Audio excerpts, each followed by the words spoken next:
In the history of Ghana's domestic football, two names always appear to dominate. I mean, in recent times, that's the last 2 decades of that competition. Two names always dominate the conversation of being prolific when it comes to being in front of the goal.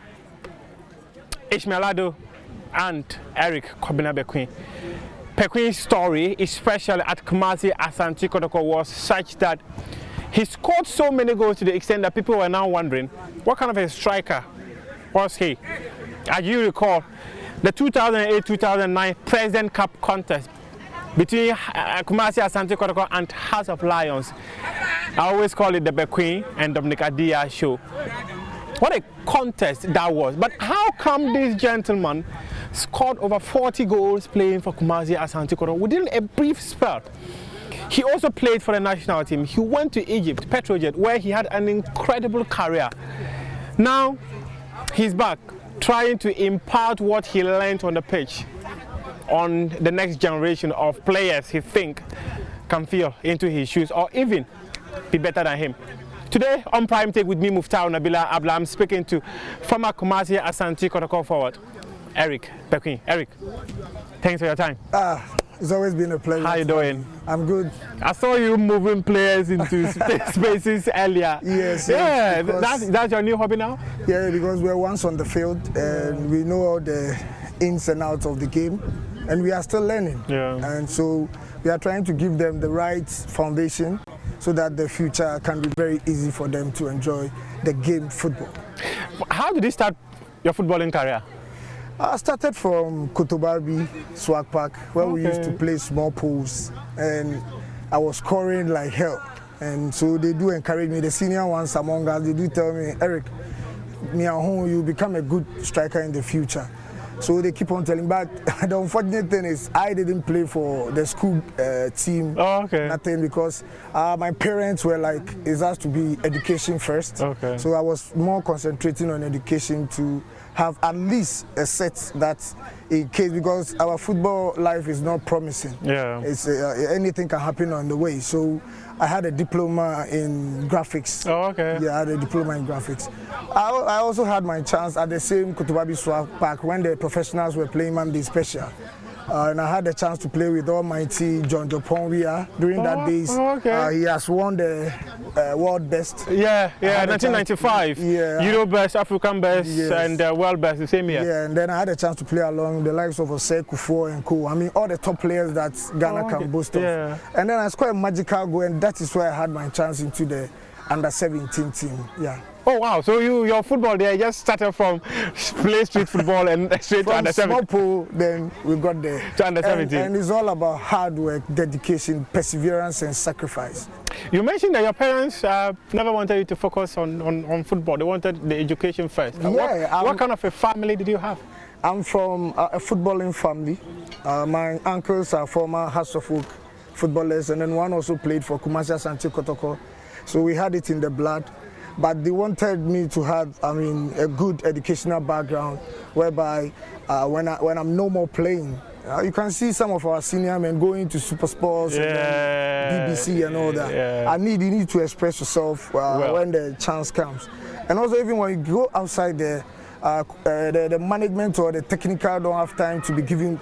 It's basically more paper. Yeah. It's more theoretical. So when I had the chance to go to school, many couldn't have the chance to go. So if you have the chance, you need to go in more. But any leisure time that I get, I make sure I train and then get myself ready, because when you have good preparation and favor sets in, it becomes so beautiful and a blessing. So how many siblings do you have? We are 4. That's my mother's side. We are 4. And I'm the last among the boys. And then I have a sister who follows me. Oh, really? You're speaking to another last boy. 2 last babies having conversation. No wonder your head is sitting like that. Swollen headed. We are always accused of being swollen headed and all that. So tell me, you grew up from a very good home or from a humbling beginning? Yeah, I grew up from a very charismatic family, from a Presbyterian home. And the surprising thing, all the junior schools that I went were Presby. Until I went to college to do my graphics and then painting. I'm a good painter and I can sketch a lot apart from football. So during my leisure times, that's what I do. Okay. And those times you have to sleep early, and early at 6. I need to be in the room learning, and through learning then maybe I'll sleep. So I've been cautious through my childhood till this age that I am. Even till now, I don't spend much time outside. I always want to be in the room because there's a proverb that they said, the fowl that sleeps early doesn't get problem. So you fear problem? Yes, I'm scared of problem because normally when problems are coming, it doesn't come from you, the innocent one. Yeah. Maybe they'll be doing it and then. So even when I go out and I'm coming in, immediately I park my car inside my house. I don't move the car again because the Almighty Allah that brought me from outside, He is the one who took care of me. I need to be grateful and then rest well. Also, I grew up from, a Muslim fraternity. Oh, okay. That's Mamubi. I grew up in Mamubi. Oh. I schooled in Mamubi, everything in Mamubi. So you're a product of Mamubi? I'm a product and then a star from the pride from the Zongo community, and I'm proud to be part. Yeah, okay, okay. Was there man at home growing up? Oh yeah. There was a lot. And my firstborn's mother is a Muslim. Okay. She's called Barkisu. Oh, okay. Yeah, so I didn't just stay in Mamubi. I also left something in Mamubi. And you took something away from Mamubi. You see your life. You see your life. I took the Zongo character, which I think is very, very positive. The positive one, not the other. No, even some wrong perceptions about what Zongo community stand for. So yeah, so we wanted to prove that perception wrong. That it's not all of us that are coming from the Zongo have a bad attitude or some. We have good guys over there who are Muslims, who even call us and teach us a whole lot of things about life and all that. So I think Zongo is a university on its own. It depends on the subject that you choose. That's a good one there. You need to choose the course and then to dictate your life path. Yeah. So was there money at home growing up? We weren't rich, we weren't poor. At least the little that we had is manageable, whereby I don't cry for food. I quite remember last time over there, when you eat at night, you are done. Yeah. But I left my food, some leftover for the morning, and then the next morning when I ate it, when they're sharing the breakfast money, they didn't give me some on Sunday. And we're going to church. I refused to go to the church because I left my leftover to eat. So why you don't give me money some? So it's all on the lighter note. Yeah, okay. Yeah, but we had a family where there was love, there was unity, and then the society was also containing us so well. So I think I'm blessed to be in that particular family where we had top people among us. So I'm blessed to be. Talk to me from street football, let me just describe it that way, all the way to the under 17. Yeah. Who gave you that call up, and was it surprising to receive a call up like that? Per what I was playing way back, I think I deserved it. It was being on merit, not that it was of favor. But I was acting it before I got the chance to go to the national team. And as I went and then showcased why I was being called into the national team. So I think that's the most important aspect of the call-up. And then from there, I came back to Tudu Mighty Jets. That's my mother club that I came from. Oh, okay. Yeah, from Abu Sundoko. Alaji Abu Sundoko? Yeah. So that was your coach club?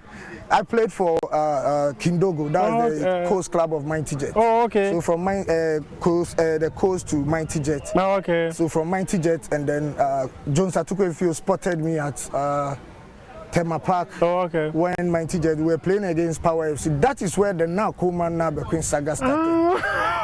And Coleman is also a product of Mighty Jet. Oh, okay. So when we met, I really tortured him. So when we met at House of Folk, he was like, this is a payback time. So that's where the David and Goliath all started. I remember, we'll get to that point, but I remember some game where he was putting his hands all over you. Yeah. And then when the coach called me, he said, Coach, you're in term now, support us in the training.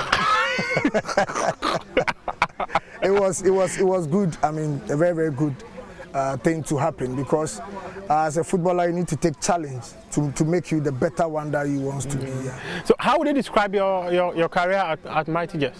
I was good because I scored almost about 20 goals in the season. Yeah, after playing 30 games, because of the national duty, I couldn't get enough time to play.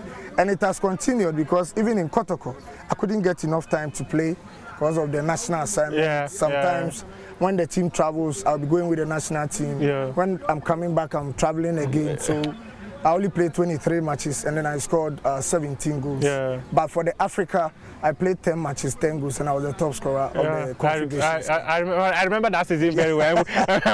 We'll get to that point because you had a career that many a Kumasi Asante Kotoko supporter would always watch and wonder what kind of a player you were. If you just joined us, we are speaking to Eric Kwabena Bekoe here on Prime Take, and he's been taking us through his life journey so far. Now we're going to talk about your footballing career itself, Eric. The under-17 national team, how would you describe those days? I think that's the basics. That's where, I mean, every player who used to go. Yeah. And I think it wasn't bad, but just that we were unfortunate that we were using the real age. Yeah. And then when we went to Kenya, they went and brought our fathers to come and play us. And that's where we couldn't qualify. Yeah. And then we came back, and then I was called into the 20, 23, and then the senior national team. So that's how the process was. Yeah. How did you get to Kotoko? Yeah, Kotoko, I was in Liberty, but I wasn't having playing time. Yeah. So I had Coach Sapon went to Kwandu Hearts of Lions, and he was in need of a striker. So he came for myself and then Kwame Obindako. So the two of us went, and he selected me to be in the team. So Kwame came back, and Lord and behold, when Kwame came, his first game was to play against Kumasi Asante Kotoko at Kumasi Sports Stadium, and then he scored a hat-trick, and he took the lead to Kotoko, and I stayed in Kwandu, and later on I joined Kotoko from Kwandu Hearts of Lions. So how were you signed from Lions to Kotoko? I went to Israel. To this guy's team. He was formerly from King Faisal.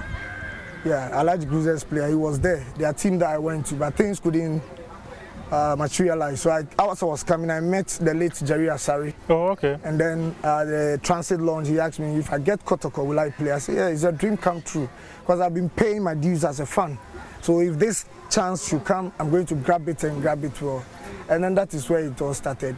The Elwak Sports Stadium, where I started doing the magic, and then it started from there. So it was Jerry Asari who prompted me that he wants me to join Kotoko, and then was he the man in charge of Kotoko then? Yeah, he was the operational operations manager of the club then. Yeah. And then you went to Kotoko. Yeah. The story they say is there to be written. It is there to be written. Yeah, so tell us what was life in Kumasi and Kotoko like? I took my Accra life there, where I'm not the outing type. I always want to be indoors after training, the last person to be at home and then concentrate and then think of what I couldn't do best. Then I can work on it for the next day. So I started scoring during the preseason, and then the media were like, oh, there's a fluke. We have seen many players who couldn't make it after the preseason. And I told them I'm just doing a warm-up. The game proper, the league proper, that's why I'm going to showcase who I am. So when the league started, my first league match was against Accra Great Olympics under the floodlights. The first match that I played in Kumasi, where I netted a hat-trick. Yeah. By then I've scored Liberty, I've scored All Blacks, I've scored BA in Sunyani by then, before coming to Kumasi, to show the Kumasi family that this is the new gem who is on board. The new gem on board. How many goals did you score again? I played 23 matches. That the league. I scored 17 goals. And then I played the Africa, 10 matches, 10 goals. And so then how many seasons did you spend at Kotoko? Just a season. Just a season. And then within a season, I played 48 games in all competition. And then I scored 42 goals with 42 jerseys. I remember that. I remember that jersey. Sure. And do you recall when we were doing one of our shows on your file?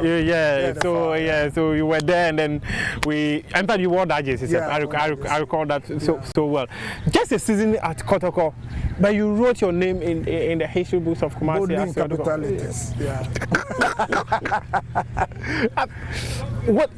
What would you say made it possible for you to be able to have that successful season at Kumasi? It's all about sacrifice, as I keep on saying, dedication. I told myself I want to give myself the first round of the season, do whatever magic that I can do, anything that will contradict with my work or my performance, I just put those things aside. I concentrated, and then the first half of the season, it was magical. So I realized, no, if I should increase the way I keep pushing, I think it's going to help for the future.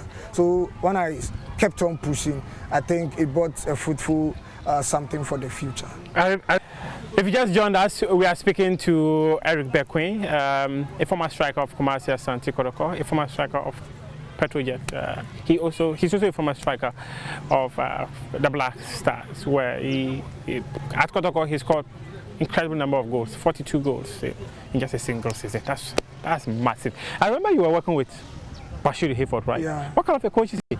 I started with him during the national under-17 team with Salastete. Oh, okay. Yeah, so he has been a father, a friend. Bashir Hayford is almost like my own dad. He took me as the son and kept on encouraging me during my playing times. When we got to Kotoko, the same thing, role he was playing for me. And during my time in Kotoko with him, he was like a father, a teacher, a psychologist, and a friend whom you can always walk to and then explain whatever worries that you have to. And I wish anybody would have a coach like him and then enjoy him. Though I've worked with so many coaches, all of them have their own style of, attending to issues. Yeah, management and all that. But Bashir Hayford was super, where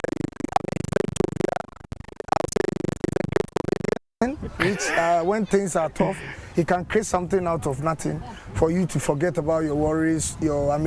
I quite remember when Opele said he's going to score us, and then he came to me and said, Eric, so are you sure Opele can stop you from scoring? I said, no, coach. He said, that's my boy. I believe you. I know what you can do. And during that time too, I was on fire. I was unstoppable. I was the predator. Was it Opele's days at Temayut, right? Yeah, he was with Temayut. Then the keeper was Soa. Yeah, and then Soa, yeah, he had a very good crop of players during that time. But we were on fire. The likes of General Sekufo, Harrison Afo, Samuel Inkum, Jordan Opoku, Nana Hinduas, TV Udro, the late TV3. Even our bench Michael is somebody's Asante, first 11. Yeah. Our bench was somebody's first 11. So, in Bashir Hayford's team as well, you need to fight for the first 11. Nia J2 was there, right? Nia J2 was there. We had a whole house. And to play Bashir Hayford's 11, you need to be consistent. That's what I've been complaining about the players playing Kotoko now. He will be today good and tomorrow as if he wasn't the one that played last week. So I think it's something that is affecting the league as well. So it's all about the competition, the dedication, and then perseverance that you put into action. And Bashir Hayford doesn't care who you are. During our time, we had problems, a whole lot of problems within the camp. But he was able to manage it well so that it doesn't get to the media domain. So I think that's why I said he's a father, he's a teacher, and a psychologist at the same time. So would you describe him as one of the best coaches you work with? Yeah, one of the best grooming coaches we can have in Ghana when it comes to nurturing talent into the top level. I remember when I was coming into coaching, he said, hey, my son, you are coming here. You know that playing and then standing at the touchline, you world apart. So you need to be ready. They will insult your mother, they will insult your father, but all you have to do is just stick to the plan while you came onto the pitch. Whatever you did with the players at the training grounds, just come and implement it. And we have something in coaching we call Global Analytic Global. The Global is whereby you bring the boys onto the field to play. The mistakes and things that will happen, you go and then analyze it, you bring them to Global, and then you see that if they are okay, then you keep them by the global, then it's happening. But if not, you need to repeat, because learning doesn't stop. You always need to learn, read wide, and all that. Now the boys, most of them doesn't even do research on, players that are playing the same position that they are playing. It's really affecting them. During that time, we couldn't have chance to be on the internet and all that, but we go to stadiums, go and watch the likes of Ishmael Addo and all those people. He's one of my idols, though. And though he's a harsh player, but no matter where you play, if you idolize the person, you idolize the person. He was an idol to me, whom I was calling every time, asking him questions, how he was making it. And then he gave me all his training regimes, how he does his training programs and all that. and it has made me who I am today. Was he that open? Was Ishmael that open person? Ishmael is a shy type, but when you get very close to him, he's a very friendly, he's an opener person, and then he's a very outgoing person. Yeah. What challenges did you encounter at Kotoko? I was so focused, so I didn't want anything to interrupt with my mission. And you know, when you know where you are going, you don't ask too much questions. You always have to stay focused. We're having problems with 1 or 2 financial things, but I was always depending on my bonuses, not my salary. Yeah. Because bonuses are coming week in, week out. So why do I focus on salary? And even when I went to Egypt, it was all about playing percentage before you get the balance of your signing fee. Yeah. So you see, in these cases, when you are playing, you make sure you'll be able to play the 70% of the games. Then you are assured of the balance they go and take. But for now, he signs, he takes his money. If he wants, you play. If he doesn't want to play, it's good to go. Yeah. So you want to say you never had challenges at Kotoko? Oh, I don't. Be it on the pitch or off the pitch? Oh, it's only one. I think when we were playing Sudan, when the goal was not coming around 80th minute.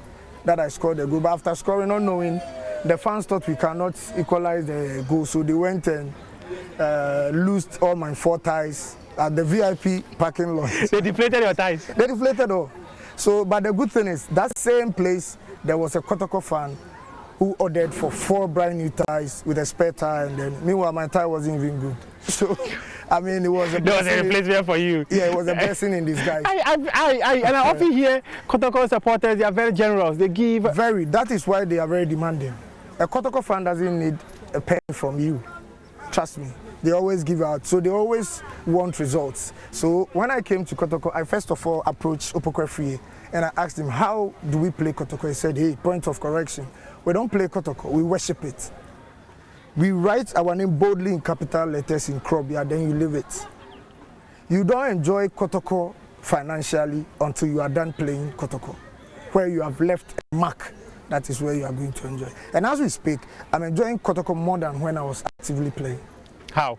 Yeah, because the fans do remember, I mean, things that I've done, they remember all those things. And even when I'm going somewhere and then they need to, Eric, come, then they'll give you an A-class, I mean, treatment. Support, yeah. Treatment, Oh, okay, I get it. Yeah. But so, were they also generous? Did they give you stuff? The bets that people are playing now, I go bet with our big men that this game I'm going to score.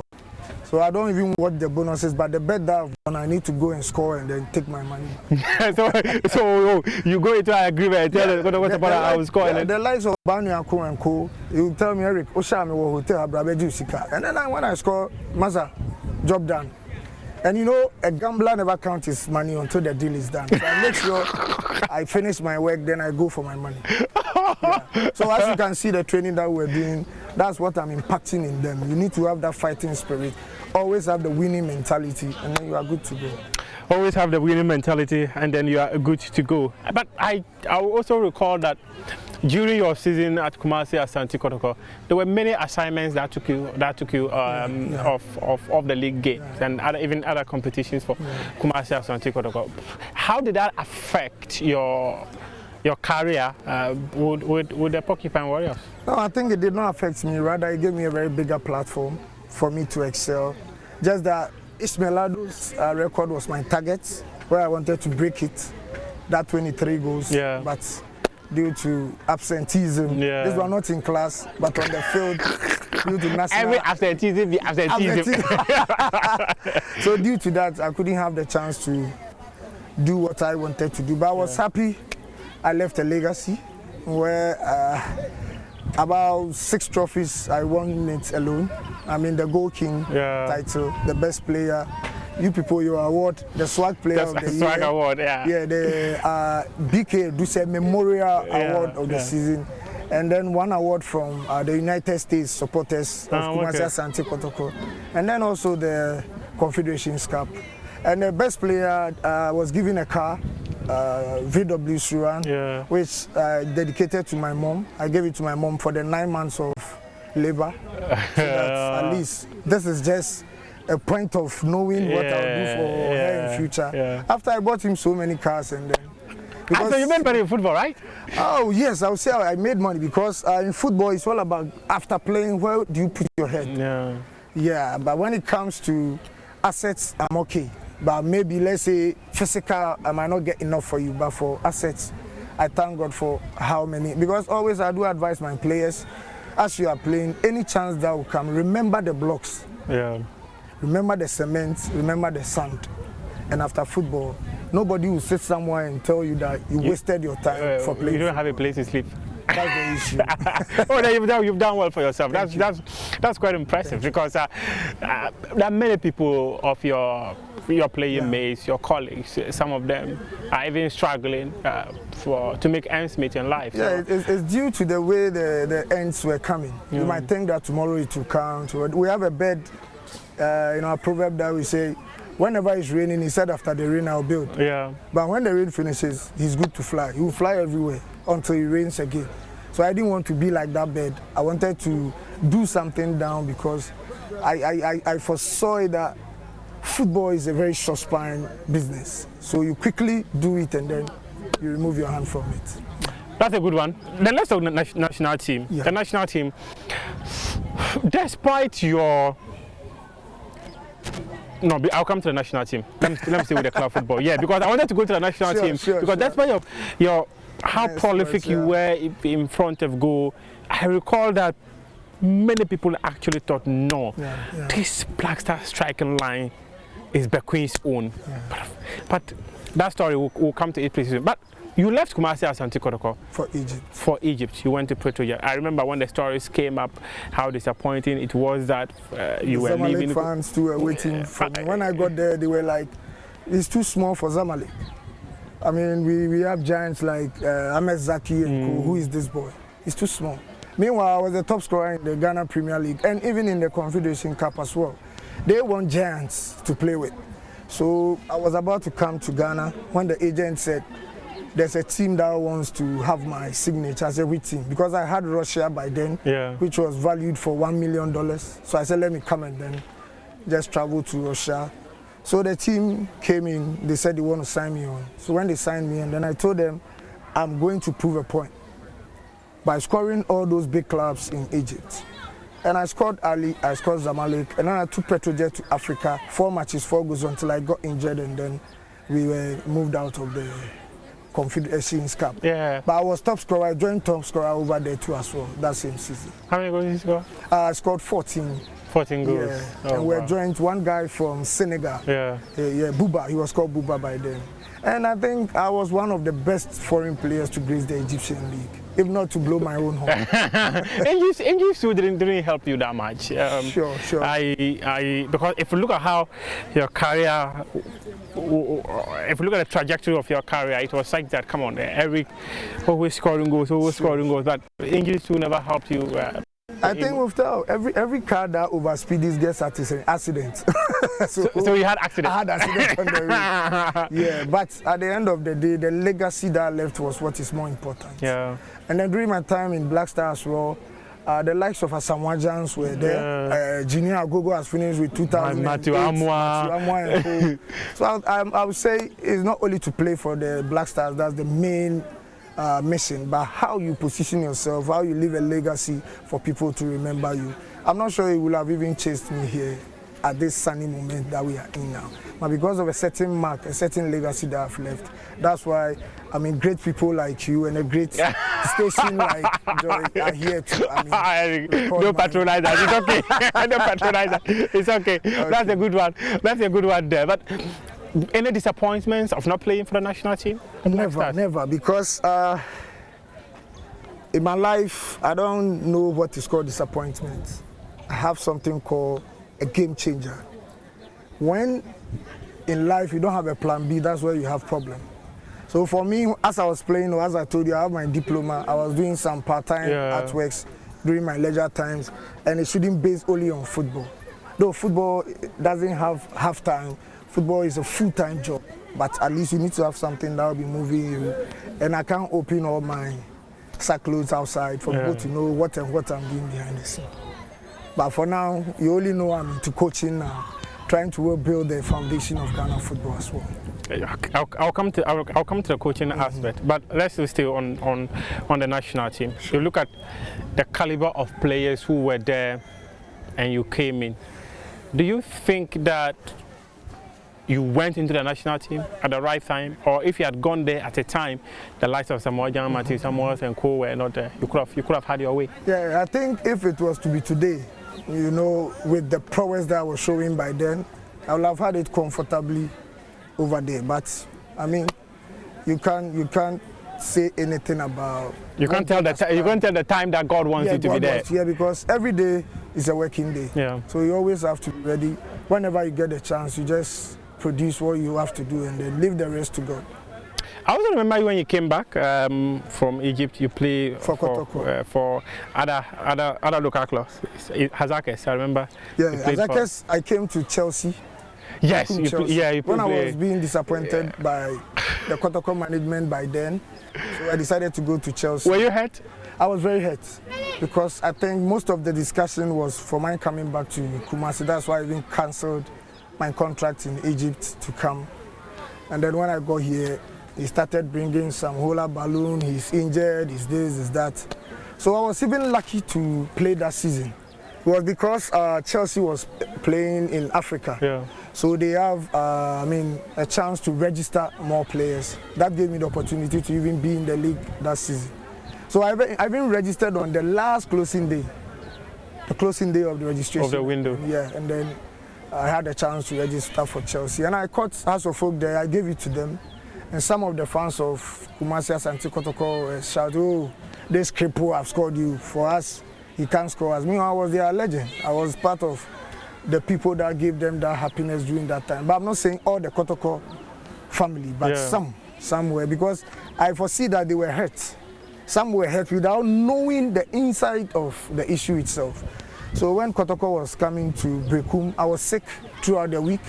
And everybody was like, "Oh, because he's coming to play against Kotoko, he wants to fake," and all that. They didn't know. When I mean a game too much, that is what happened. It's either I fall sick or I'll miss out of the game or something like that. So I only trained on Saturday and I went to camp on Sunday. And Lord and behold, the two rejected stones, that was Jordan Epoku and myself, we scored the 2 goals in Bekoe. And then the same fans were screaming that I was jubilating as I scored my mother. I claim my love so much. But you know, in life, you can't be working at ECG and then be taking salary from Waterworks. It doesn't work like that. It doesn't work like that. This is where I'm working and I have to give my all to the club Chelsea. And then after I left for Finland, so